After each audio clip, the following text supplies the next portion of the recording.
Cattle recovering from foot-and-mouth disease, FMD, are subject to outdated regulations that force abattoirs to discard large, safe parts of the animal, causing massive waste and financial losses across the industry. Now, a landmark South African-led study from the University of Pretoria aims to provide scientific proof needed to modernise these slaughter rules, save millions for the red meat industry and potentially stabilise consumer prices. Today, we speak to the leader of this crucial research, Professor Armanda Bastos. Prof, good to speak to you this afternoon. Now, for the ordinary person, this is where we'd like to start. What exactly do the current regulations force abattoirs to do with a cow that has recovered from FMD? And why does your team believe this is now outdated? So currently, if animals come from a foot-and-mouth disease infected premises, you firstly need to declare a day zero, which essentially means you need to wait until all animals have recovered from the disease. Or you need to ensure that all of the animals are vaccinated. Whichever of those two is last will identify day zero. You then need to wait a minimum of 2 weeks before you can send cattle for early slaughter. If you opt to do that, then head, feet, offal, tongue is all discarded. We also have to mature the carcass for 24 hours overnight. Only if it reaches a pH of 6 or less, which inactivates the virus, will that carcass be processed and enter the food chain. If it does not reach a pH of 6, then it is in fact condemned. So in addition to all that wastage that I've mentioned before, like offal, heads, feet, etc., the entire carcass can actually be condemned. And this obviously causes huge economic loss, so much so that many farmers are opting not to send their cattle for early slaughter and to rather wait until day 42 to send their cattle. If they opt to do that from day 42 up until 6 months after day zero, there is still head removal and disposal as well as feet. And that also represents a source of protein that is basically being thrown away. So, Professor, there are two issues that I think we're looking at. And one is protecting the farmer, obviously, because he or she may lose substantial amounts of money. Please quantify that for us. And then the other is the safety of you and I, who are the consumer, or the perceived safety of the consumer. So, where are the two parties missing each other? That is the government or those that impose the regulations and the farmers? So I think the first thing that's important to mention is that foot-and-mouth disease does not actually infect humans.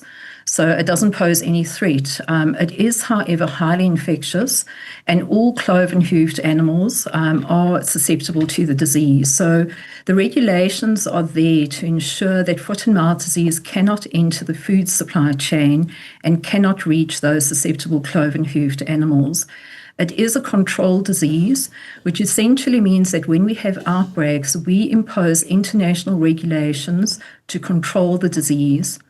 Many of these regulations are informed by scientific studies that were done in the 1960s. For example, referring here to the deboning requirement, we know that the virus survives very well in bone marrow, up to months, 4 to 6 months, depending on whether it was chilled or frozen.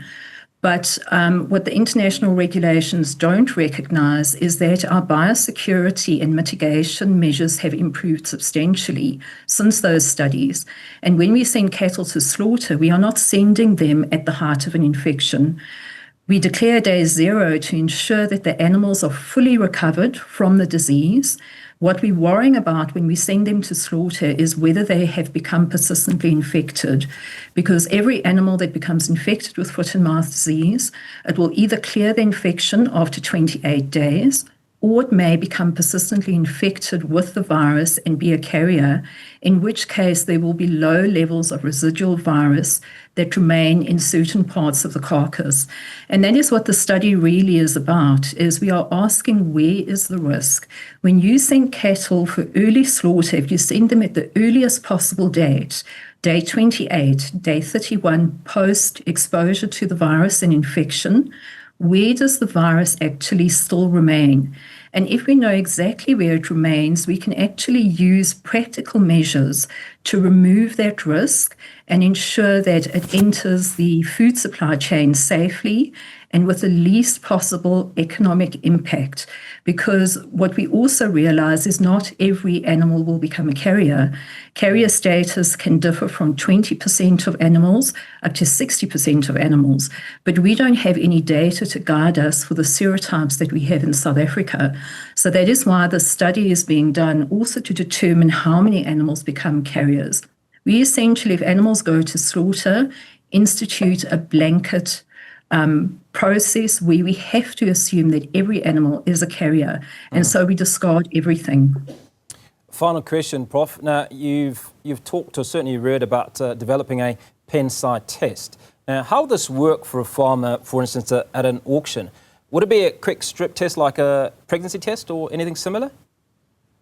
Well, we hope to get it to that point, but you do need to keep in mind that if you're dealing with controlled diseases, we do want everything verified by approved laboratories. But the idea is really on site to determine, and you could use it at auctions, you could use it before you send animals to slaughter. Are there animals that are infected that are perhaps getting into contact with others? If we can identify that pen side using a lateral flow test, similar to what we used in COVID at home, we could actually potentially put in measures that prevent that contact and the onward transmission. It is very ambitious and it's not going to be something that will happen overnight. But if we get to that point or use available tests, because there are available tests, we could potentially at pen side already start putting mitigation measures in place. Now, Prof, if you could achieve one thing with this study, what would it be? Is it about reducing waste, restoring trade, or giving farmers a fairer deal after the immense stress of an outbreak? It's all of that. Essentially, something as simple as having to debone a carcass means that you wait 24 hours before you can do that. There are fewer animals that you can process. All of that has knock-on effects. And if people are deciding not to send animals for early slaughter, that means they're not buying additional animals into their feedlots from small-scale farmers, from communal farmers. So it's an entire network that would really benefit from this. But it would also not only influence national policy, but also international policy. And I do believe that a lot of the international policies, if you really start digging into the data, you realize that some of the data is outdated. We need to re-look at many different aspects. And we want to get to a point where it's practical, it's safe, and it has minimum economic impact. I think that's to everybody's benefit. Fabulous speaking to you, Professor. Appreciate your time. Professor Armanda Bastos, University of Pretoria's Professor of Veterinary Tropical Diseases. And she was speaking to us on a study on the impact of foot-and-mouth disease on slaughterhouses.